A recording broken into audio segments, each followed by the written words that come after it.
When Mother's Day means celebrating your mom, your wife, maybe even your daughter as a new mom, trust 1-800-Flowers to help you celebrate every important woman in your life. With double blooms from 1-800-Flowers, order 1 dozen roses and get another dozen for free. It's a simple way to give beautifully, with colorful blooms that make Mother's Day feel meaningful. For every mom you're celebrating, order with confidence and get double blooms at 1-800-Flowers.com/podcast. That's 1-800-Flowers.com/podcast.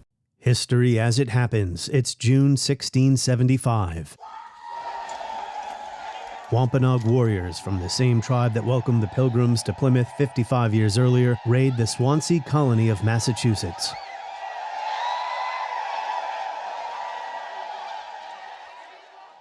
King Philip's War has begun.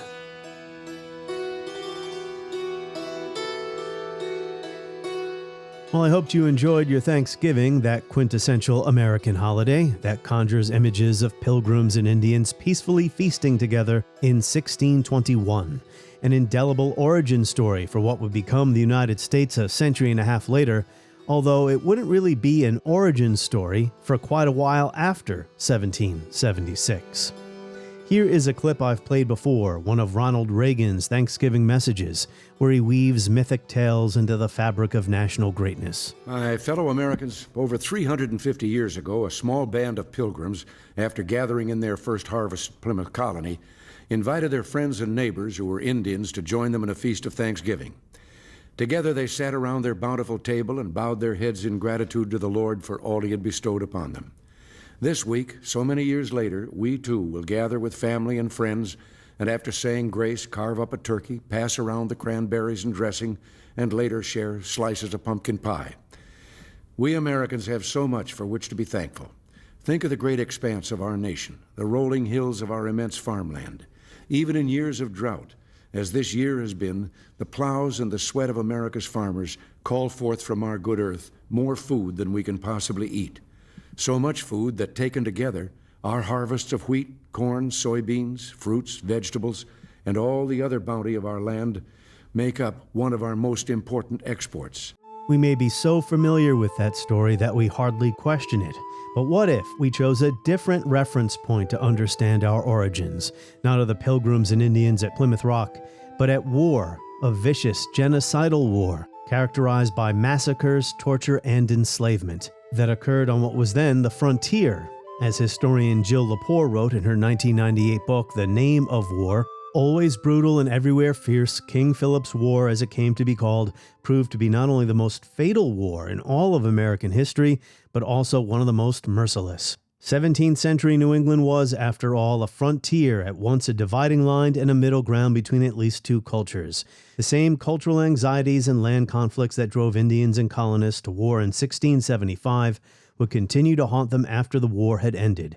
Not only that, she says, but their descendants and their distant relatives, people from other parts of Europe and from more western parts of America, would fight uncannily similar wars over and over again.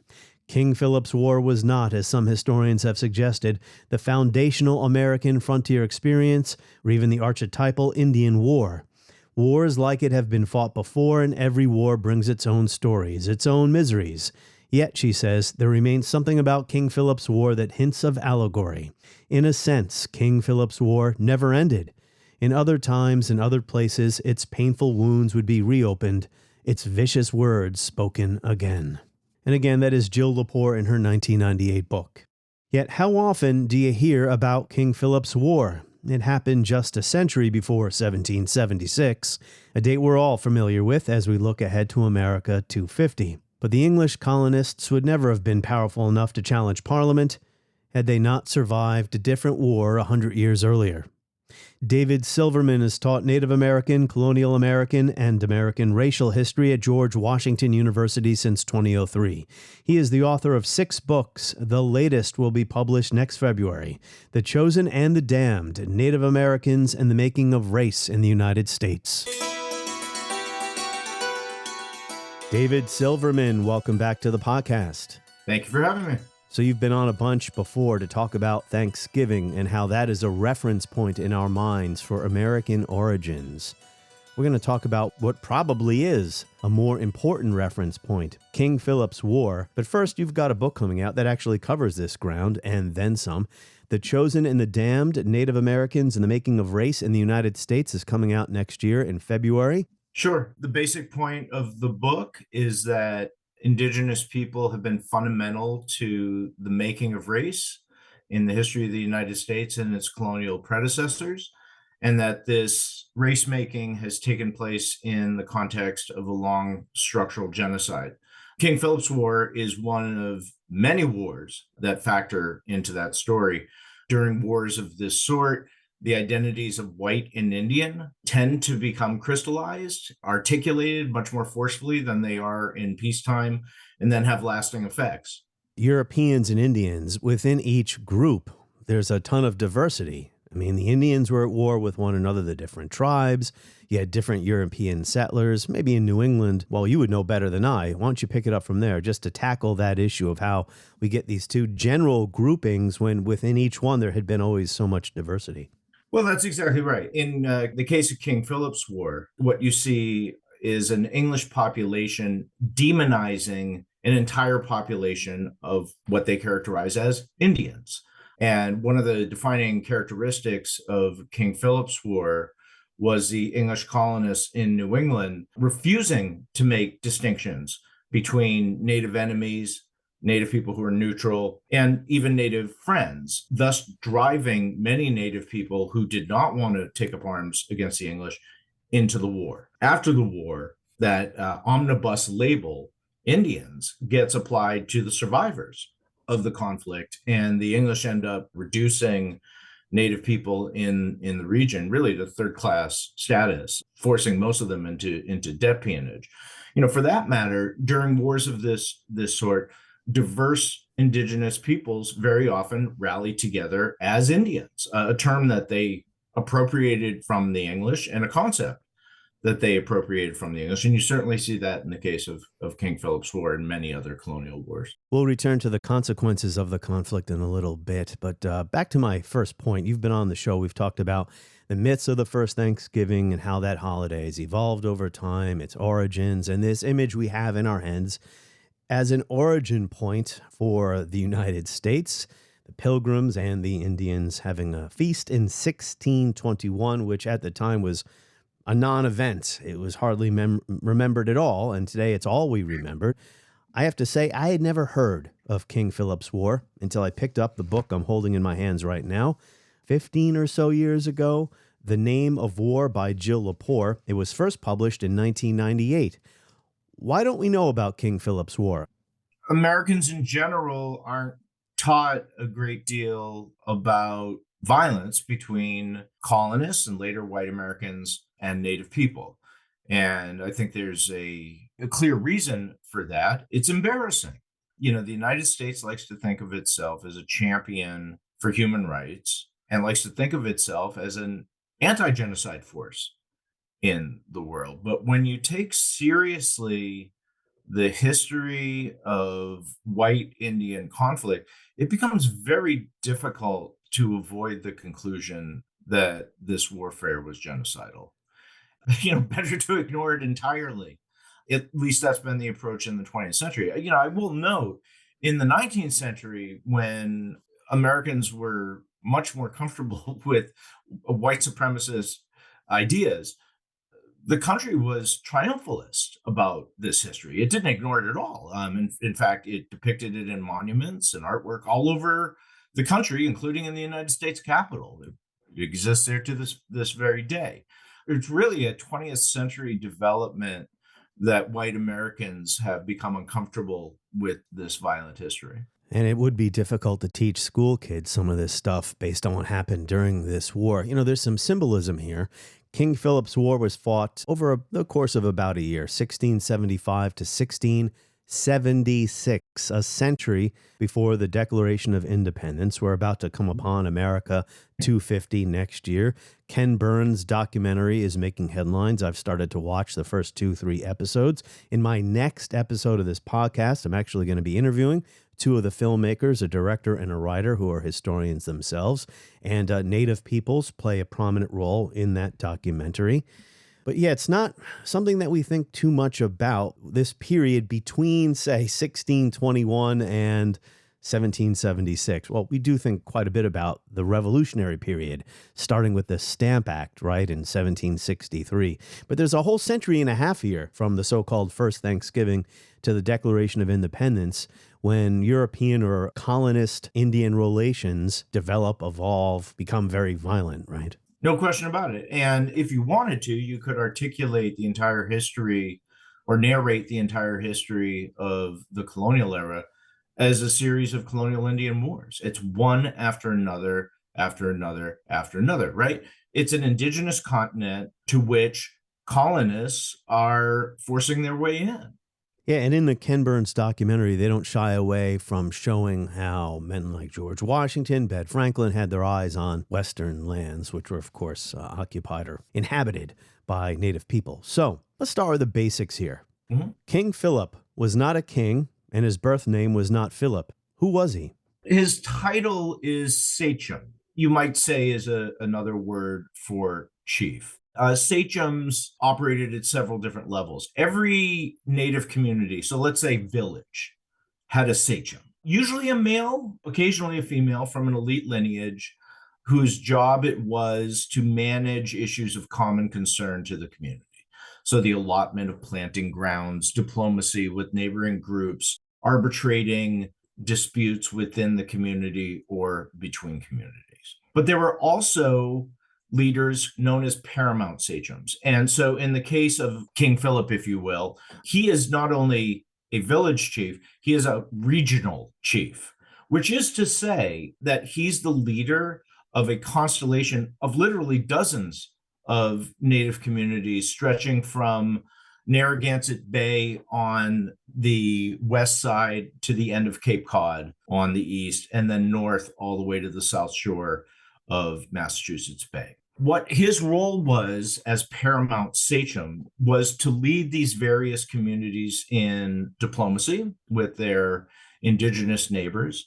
He collected tribute, which is to say taxes, from these various communities in the form of corn and furs, shell beads, and labor, and then used that wealth to handle his political affairs, arbitrating disputes between the communities, punishing communities that refused to pay him tribute, leading those communities collectively in war against their neighbors.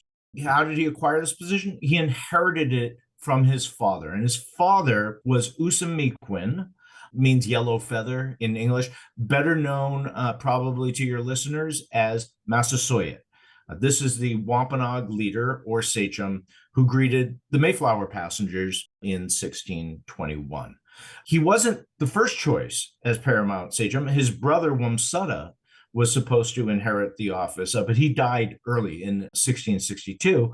And so at that point, King Philip takes over the office. His given name is not King Philip. It's Metacom or Metacom or Metacomet. It appears variously in the colonial records. But when his father, Usamiquin or Massasoit, dies, Metacom and his brother Wamsutta go to Plymouth colony and say to the English, hey, this is a transitional moment in our lives. We'd like you to give us some new names. And the English name Wamsutta Alexander, and they name Metacom Philip, after these classical Greek heroes. And from that point forward, Metacom uses the name Philip whenever he's engaged in diplomacy with the English. So there's ongoing diplomacy from the very beginning. As you say, the Wampanoag chief, Massasoit, his second son, Metacom, picks up the mantle and approaches the English at Plymouth colony. So he does this after his brother, Wamsutta, dies. He had actually been arrested by the English in Plymouth colony on suspicion of plotting war. There was the New England Confederation on the other side here. This was established to deal with Indians after the Pequot War of 1636 to 1637, right? Tell us a little bit about the Pequot War and why this matters. Sure. It matters for a couple of reasons. So when the Pequot War occurs, this is 40 years before King Philip's War. Massachusetts is only 6 years old. Plymouth colony is but 16 years old. The English population is but a fraction of that of the native population. Now, that said, the native population is divided into many, many different groups. The reason the Pequot War happens, there are a handful of murders, which the English blame the Pequots, incorrectly it appears, for, but blame the Pequots for nevertheless. And the English position on these murders is that they demand the Pequots to turn over the perpetrators to English justice, which the Pequots simply refuse to do. And this is actually a point that's worth highlighting. Throughout Indian colonial history, it doesn't matter where or when you're talking about, Native people will compromise on lots of different fronts when it comes to English demands. I think hosting Christian missionaries is probably the best example of that. They'll sell land. They'll trade on terms that the English want.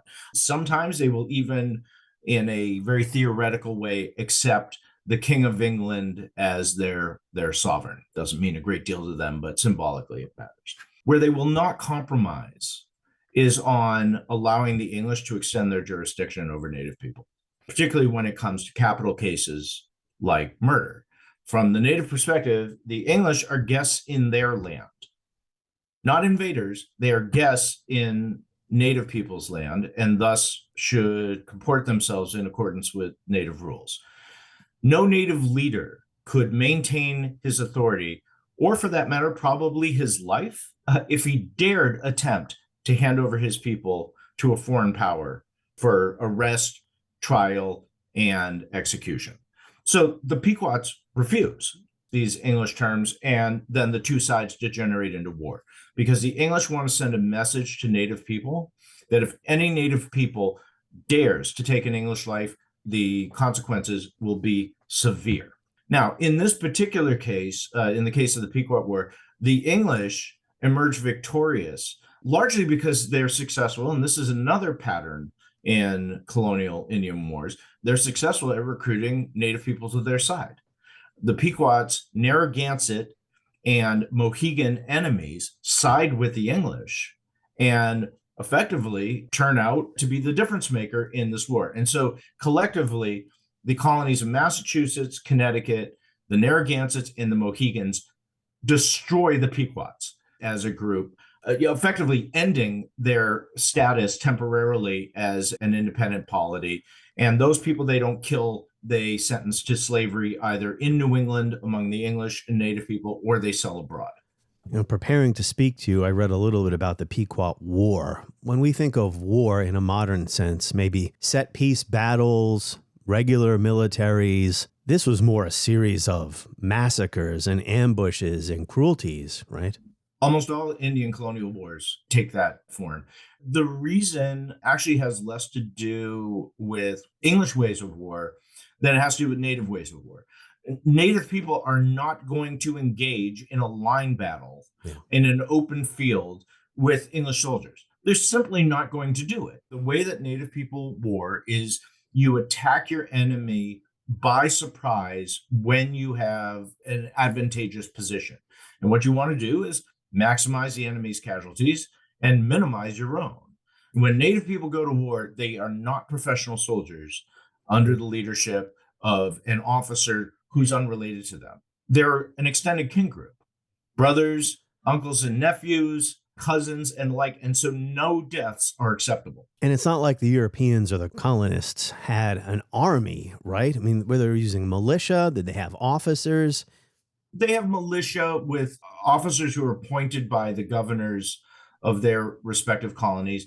And every male of fighting age within the colonies was expected to drill regularly with the local militia in the event of war. I mean, it was a necessity, right? Given all the violence there, you had to be able to protect your home, your town. And, let's keep in mind, a number of these colonists actually had been professional soldiers in Europe, fighting in particular in the Low Countries, the modern day Netherlands, in war between Protestants and Catholics there, and in Ireland, where England was also colonizing. So out of this conflict, we do get the New England Confederation. And as I mentioned before, Massasoit's second son, Metacom, known as King Philip, approaches the New England Confederation to do diplomacy. What was society like on the eve of the war? I read a passage from the historyofmassachusetts.org, an online resource. King Philip's War was obviously not just a civil war pitting Indian against Indian. The English and the Indians, as part of the same society, with their polities interwoven, fought a civil war by fighting one another. Looking closely at the political culture of the Indians and the English, we see that Philip sought to preserve his people's sovereignty by incorporating them into the English political system.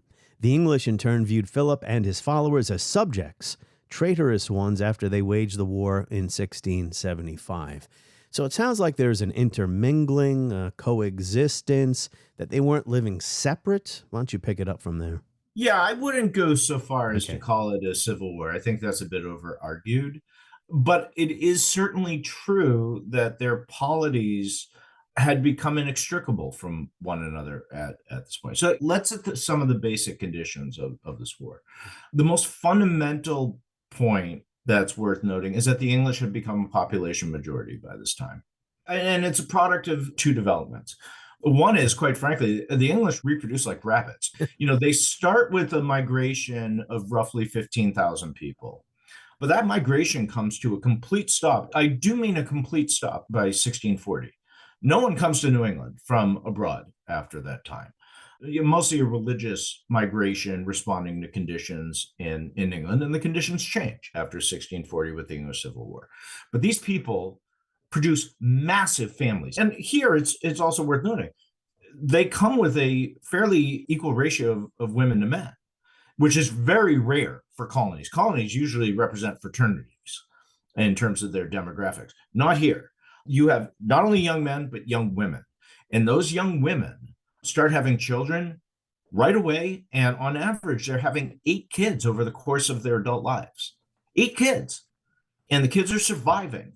And what that is a recipe for a population explosion. Meanwhile, the native population is dropping dramatically through cycles of epidemic disease, one after another, after another, after another. Smallpox, things like that? Smallpox overwhelmingly, the plague, such matters. Because I was going to ask before, and I forgot, when you were talking about the Pequot War, when you said the English population was a fraction of the Indians, that had the Indians wanted to come together and get rid of all the English settlers, they could have, but they didn't. Indeed, they could have. And, in retrospect, believed they should have. So the English have become a majority. They're also expanding. They're expanding geographically. Sometimes they're purchasing land from native people. In the case of the Pequots, they conquer land from native people. Sometimes these deals are fair. Very often, these deals are not. But the point is, the English are expanding across the land and forcing native people off the land. Native expectations early on when they're making these land sales is that the two groups are going to share the land together. That's not the English expectation at all. The English expectation is when they purchase land, it belongs to them alone, and the land passes into their polity's jurisdiction, which is a notion that makes native people puzzled indeed. But the English now have the strength to force those interpretations of the land sales on native people. For every English person, there's several head of livestock, cows, horses, sheep, pigs, which are overrunning the landscape and destroying the native environment in many respects. So is this? And they also serve as four-legged property claims. So when native people kill these animals, it becomes a jurisdictional dispute with the English. So there was tension. There was maybe even a powder keg here. And then one more critical element, Christian missions. Okay. The English have been evangelizing native people.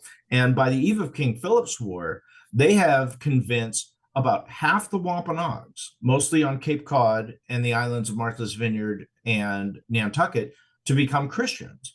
And when the native people do that, they cut off their tribute payments, their taxes, in other words, to King Philip, and put themselves under English protection. Powder keg, that's the exact right way to characterize things. Because the triggering event here, as bad as it was, wouldn't have been enough to trigger the kind of war that came afterward. Had there been good relations or the lack of these tensions with these clashing civilizations. So here's the incident that incites the war. January 1675. A Christian Indian, John Sassamon, he goes to Plymouth Colony and he warns their leaders that King Philip is planning to attack English settlements. The English ignore the warning, Sassamon is murdered. His body is found in an icy pond. Historian David Silverman, pick it up from there. Sure. What happens is a jurisdictional dispute of the sort that precipitated the Pequot War 40 years earlier.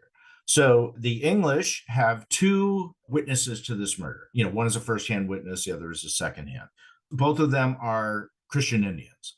And, what they say is that three of Philip's men killed John Sassamon, for leaking Wampanoag intelligence to the English, strangled him, and then buried his body under the ice of Assawampset Pond, a short distance west of Plymouth. So the English then demand Philip to turn over these men to English justice. Philip will not do that. And so the English go in and arrest these guys themselves, try them, and then indeed execute them, which is an egregious breach of the authority of King Philip as the Wampanoag sachem. So, if the English can exercise this kind of power over Wampanoag life and limb, what is there left of the integrity of the Wampanoag polity? Now, let me note, in the years leading up to this moment, the English have become increasingly aggressive in pushing their authority on the Wampanoags. Repeatedly, they had charged, correctly, I think, by the way, but they had charged that Philip was plotting with the Narragansetts and other native people to form an anti-colonial uprising. And each time they levied massive fines on Philip and confiscated his land. What Philip thinks is, now that they've taken this step of arresting these guys and trying them and executing them, what's to stop them from coming in and seizing me and executing me? And the answer is nothing. And what he can tell is, if this continues, we're going to be left landless. We're going to be left with no authority over our own affairs. We are effectively going to be servants of the English. And so he says, enough. We're going to go to war over this. The conversation with David Silverman continues. Does war break out right away? It doesn't break out right away. During that interim period, the English investigate the crime. The witnesses come forward. They find the body. They conducted an autopsy on the body. They conclude that Sassamon was murdered before he had entered the water. They're convinced that this was a murder. They're going about the investigation and then the trial in accordance with their own sense of due process. Now, that's not the Wampanoag sense of due process, right? The Wampanoag say you don't have any authority over crimes between Wampanoag people in Wampanoag country. Period. Full stop. Because Sassamon was an Indian, but go ahead. Well, yes, though he had lived his life with the English, he'd gone to Harvard College, he worked with the English and the Wampanoags. Who he is and where he belongs is, really a fuzzy kind of matter, hence the affair itself. So before war breaks out, there's this fascinating discussion between Philip and a delegation of magistrates from the colony of Rhode Island. Rhode Island knows if war breaks out, it's going to take a great deal of the damage because it lives surrounded by native people and its English population is small. So this delegation goes and meets with Philip. Philip just unloads a litany of grievances on these men to try to explain why he seems poised to take up arms against the English. And he lists all of the reasons that we've already discussed here. The missions, the wandering livestock, the landed expansion, English aggressive assertion of its jurisdiction. But then he makes a really poignant statement about how he sees the morality of this all. And what he says is, when my father welcomed you people into this country, so he's saying my father Massasoit, when my father Massasoit welcomed the Mayflower passengers, he was a great man and you were as a little child. He could have wiped you out. That's not what he did. He held back your enemies. He gave you ample land, more land than the Wampanoag people themselves have now. He gave you ample land. He taught you how to plant, where to fish, on and on. But now let's look where things are. You're the great man. You, the English, are the great man, and we, the Wampanoags, are the little child. And how do you treat us? You exploit us in every way that you can contrive. There's no living with you people. is effectively what he says. I'm not here to come up with a peaceful arbitration of this dispute. There's no end to it. We're going to war. And both sides sense that this is a turning point in the making, right? That this is existential. For the Wampanoags, it certainly is existential. There is no chance in this war that the natives are going to push all the English back into the sea. There is a possibility, however, if the Wampanoags can recruit a broad coalition of allies, of indigenous allies, which, they appear to have been trying to do over the course of the previous 15 years. And native diplomacy is very slow. Then they might be able to restrict the English to Boston proper and maybe Plymouth, or just keep them isolated on the coast. And that appears to have been their primary goal. So a couple of weeks after the murderers of Sassamon are hanged by the English, we get something called the Swansea Raid. This looks like the first major outbreak of violence. A series of raids by the Wampanoags against the Swansea colony of Massachusetts, killing colonists, pillaging, destroying property. English officials respond by sending their military to destroy Philip's home village of Mount Hope, Rhode Island. The war spreads during the summer of 1675 as the Wampanoag, joined by Algonquin warriors, attack settlements throughout Plymouth colony. And it seems that the New England Confederation is a little slow to respond to this, or at least come together as a unified force. They don't declare war against King Philip until September of 1675, when something called the Battle of Bloody Brook takes place.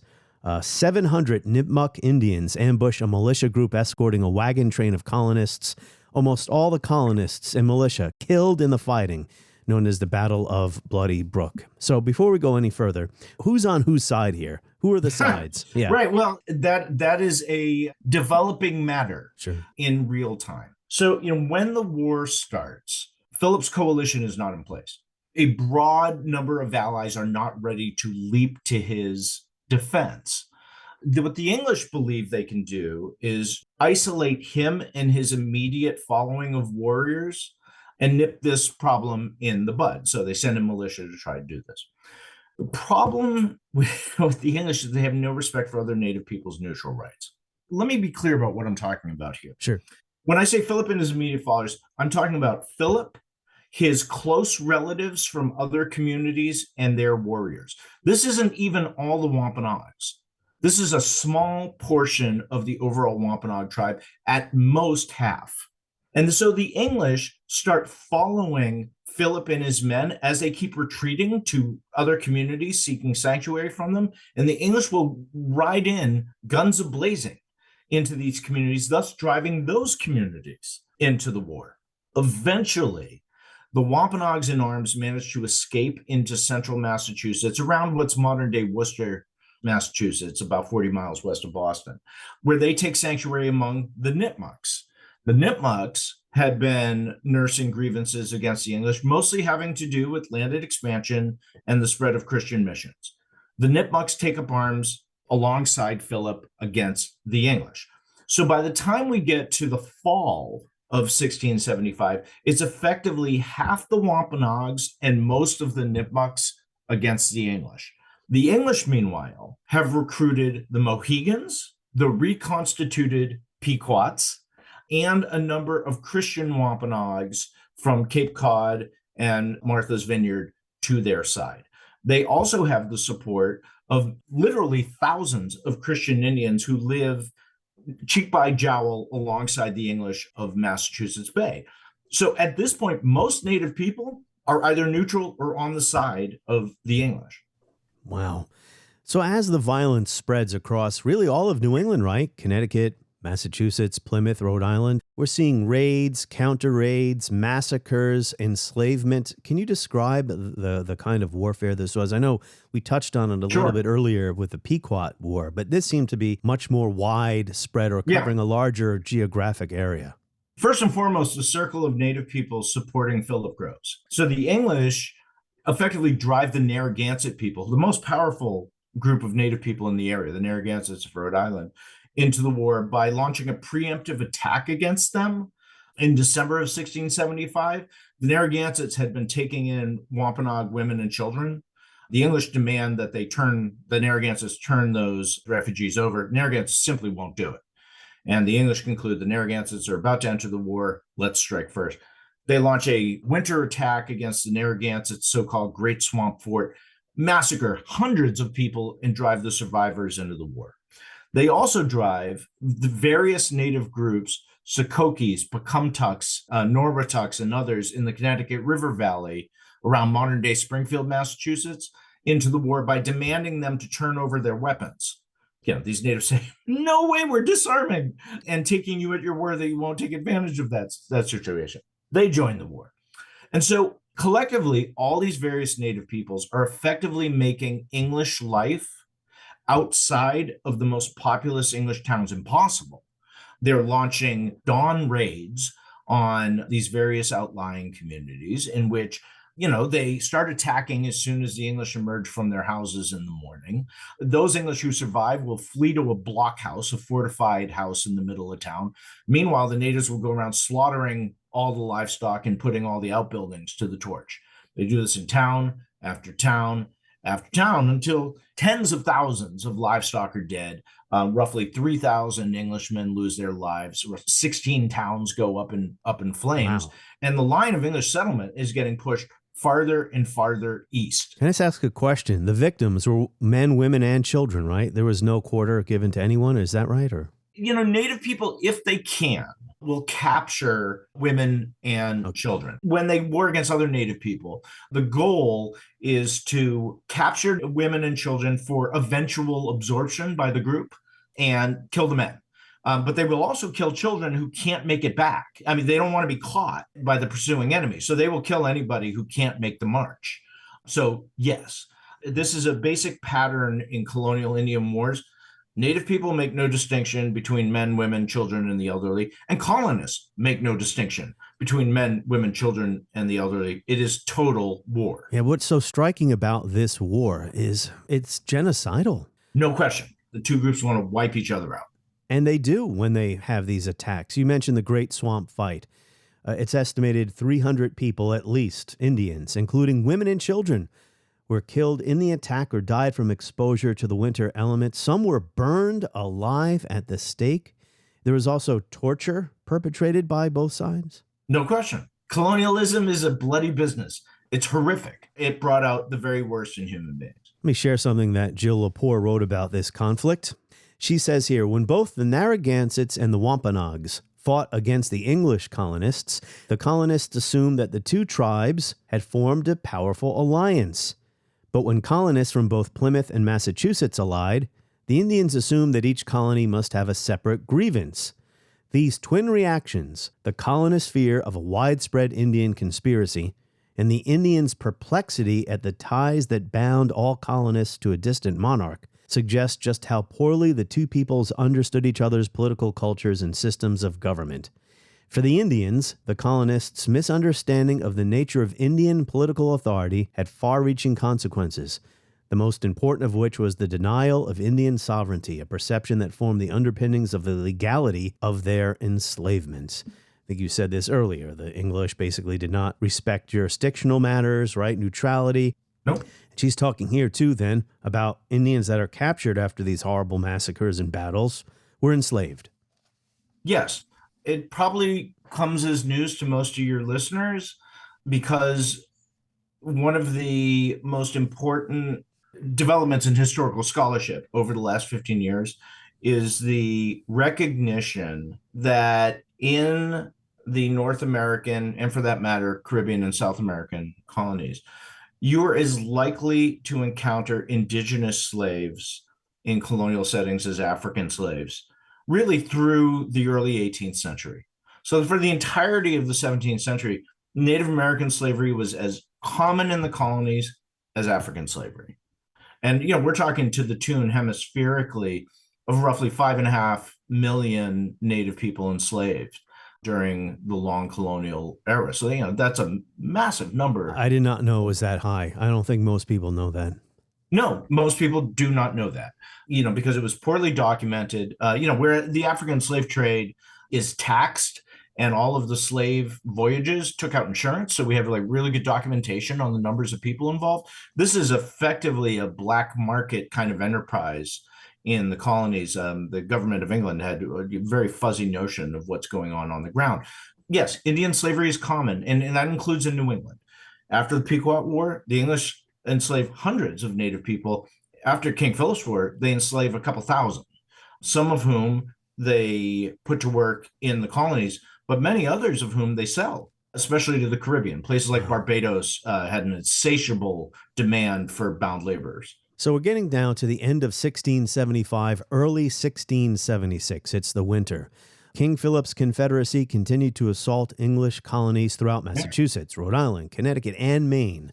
The Indians attacked Plymouth Plantation itself, forcing most of its citizens to the coast, and led by Chief Canochet, annihilated Providence, Rhode Island. So as a historian, you studied this war, this conflict. How can you tell who's winning, who's losing, the ebb and flow of war? What's the end game here? That's a great question, because Native people never say, this is our strategy, this is our purpose. But we can intuit the pattern. They appear to be doing precisely what you articulated, which is pushing the English back to their strongholds on the coast. What do the English want? Well, they want to crush the native resistance, seize the land and the labor of those who had risen up to them. Sure, but now, it seems like they're having a big problem doing that at this point. You're right. It is very difficult to determine who's winning. What we can tell is that the tide is turning by the late spring and early summer of 1676. Mm-hmm. Now, it appears that what Metacom and his allies were hoping is, if we can't push the English back to the coast, we need a place to retreat if we effectively have to give up southern New England. And the place they want to retreat is Iroquois territory, or Haudenosaunee territory, west of Albany, across the Finger Lakes region of what's now upstate New York. The Iroquois or Haudenosaunee Confederacy was a 5-nations confederacy: Mohawks, Oneidas, Onondagas, Cayugas, and Senecas. Mohawks are the easternmost nation. And it's clear that in the winter of 1675-76, Philip is in diplomacy with the Mohawks, trying to draw them into the war on the side of the anti-colonial coalition, and to try to convince them to provide a place of refuge for the warring Indians, women and children, and potentially their men as well. The warring Indians got their weaponry, their guns, powder, and shot from Dutch colonists living in Albany, which was under English jurisdiction, but made up primarily of Dutch people left over from New Netherland. The Mohawks controlled access to that gun entrepot. And so when Philip is reaching out to the Mohawks, trying to draw them into the war and to convince them to provide refuge to the warring Indians, non-combatants, the Mohawks then reach out to the governor of New York. It's a young English colony. It had just taken over from New Netherland. And what the governor of New York, Edmund Andros, says to the Mohawks is, I tell you what, if you take up arms against Philip and his coalition, I will make it worth your while. I will shower you with guns, powder, and shot and political favor. And the Mohawks say, we're in. They attack Philip's winter camp outside of Albany, drive him away from the gun dealers, and force his fighters back into the teeth of the English and their native allies. And that, in effect, is the turning point in the war. And then in the spring of 1676, the Narragansetts lose their leader, Chief Canochet. He was captured, handed over to the Mohegans, shot, beheaded, and quartered. Yes. And then in May, the militia attack and kill up to 200 Narragansett at the Battle of Turner Falls at Pesquiamsquet, near the Connecticut River. I should have practiced pronouncing that word before. These terms can be very difficult for people who are unfamiliar with them. Well, this is exactly right. And so the tide is turning. The tide is turning. So, you have the English, you have a growing coalition of native people allied with the English, fighting against Philip and his men. The resistance fighters are short of gunpowder. Their arms are in poor repair. They're starving. Eating on the run is a very difficult thing to do, and yet they're being forced to do that. Disease is running through their ranks. And what's more, the English offer quarter to any native warriors who switch sides. And growing numbers of them take up the offer. And we're about a year in here, so a whole year That's of right. warfare. That is very difficult to sustain. I should say I don't know that much about King Philip's decision-making other than what you've shared here with me today. To what extent did he think about, this may be a long, drawn-out campaign that we just simply can't sustain?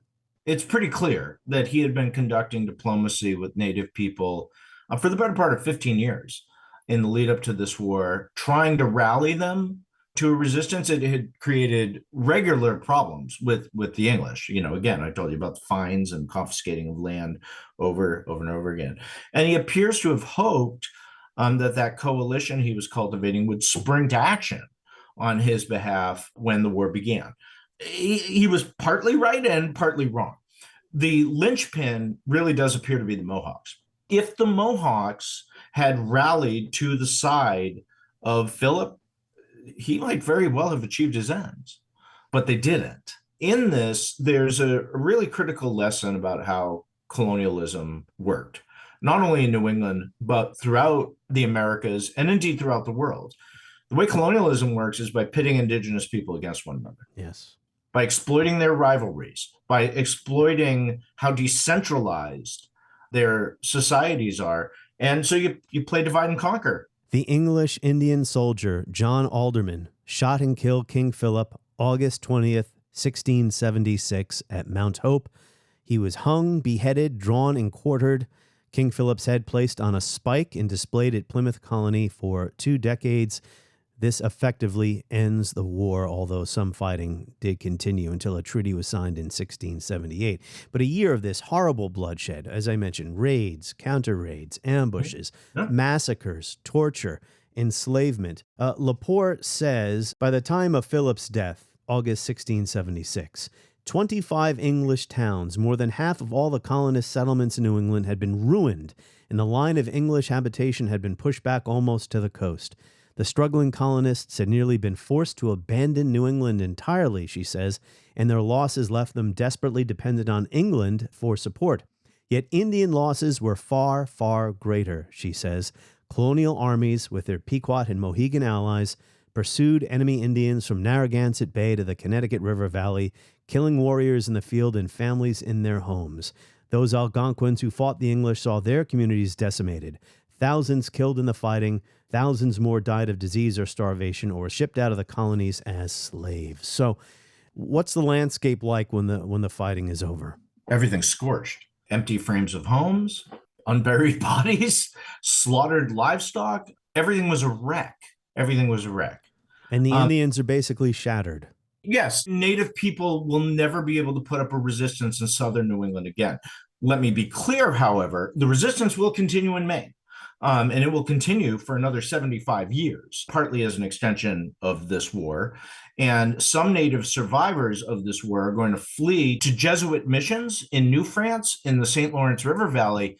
And they and their descendants are going to continue to plague the English settlements of northern New England and the Connecticut River Valley well into the 18th century. So for them, this war is not over. But effectively, power of native people in southern New England is shattered.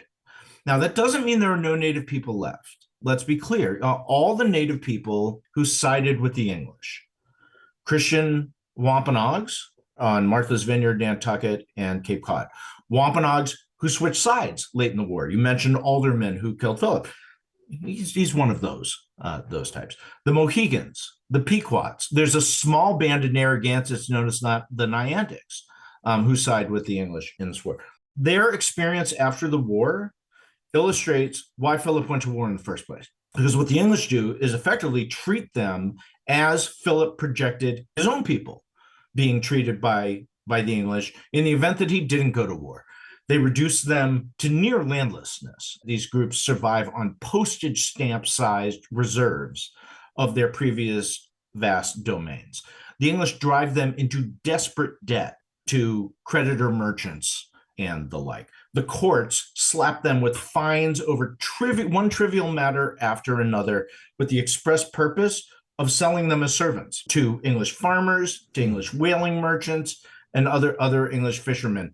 We get to the point that by the early 18th century, not only most Native adults in southern New England, most Native children are servants of the English.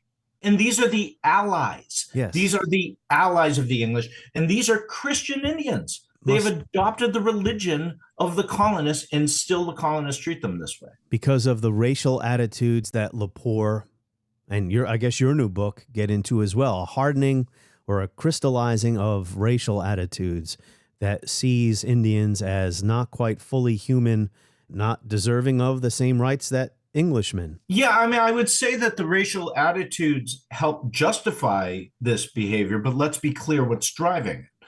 What's driving it is lust for native land and labor.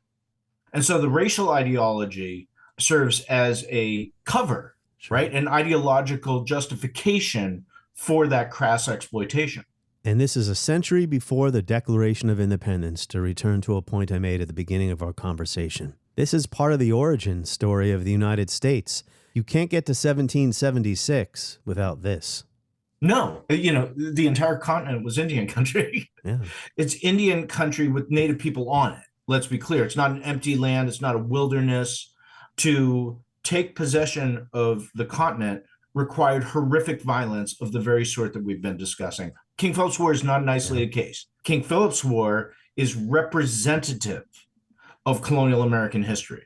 It happens over and over and over again in one place after another. So by the time the Revolutionary War starts, Native Americans are, a fraction of their older population numbers. They do play a role in the Revolutionary War. This is touched on in the Ken Burns documentary, but they're not nearly as powerful as they used to be.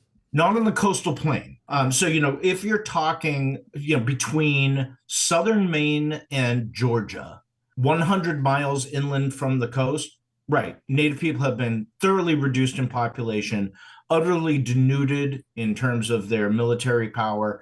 They have no political independence anymore. That is not true when you get to the mountains. Sure. When you get to the mountains and the lands beyond, you still have groups like the Cherokees, the Creeks, the Shawnees, the Haudenosaunees, or Iroquois, who are still powers with which to be reckoned. Absolutely, and the British seek them out to try to put down the revolutionaries. That's precisely right. And, Native people will continue to dominate most of the continent well into the 19th century. And, then there's going to be a massive sweep of the white population over the entirety of the continent. But they are still forces with which to be reckoned. On the next episode of History as It Happens, we'll be joined by David Schmidt and Jeffrey Ward, two of the filmmakers for Ken Burns' new documentary, The American Revolution. That is next as we report history as it happens. And remember, you can sign up for my newsletter, free. Just go to Substack and search for History as It Happens.